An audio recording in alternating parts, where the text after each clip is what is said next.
Ayan, dahil nga busog na nga kami, dahil tapos na nga kaming kumain. Kaya napag-usapan nga namin ni ate na mag-iikot-ikot nga muna nga kaming dalawa. Dahil nga first time na nga namin nakapunta dito. Kaya tignan nyo naman ang view. Doon sa sa tuktok na lang ng ulo ko yung tignan nyo. Di ba? Napakaganda talaga ng view dito. Ito pala yung Wawa Dam.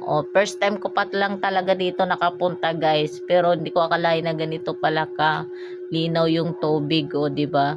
Pero pag umulan daw dito, mataas daw yung tubig, kaya hindi pwedeng mag-overnight talaga dito sa gitna ng gitna ng tawag dito ng cottage. Kaya kailangan talaga doon sa dinaanan namin kanina, doon sa mataas na lugar talaga pagka nag-overnight.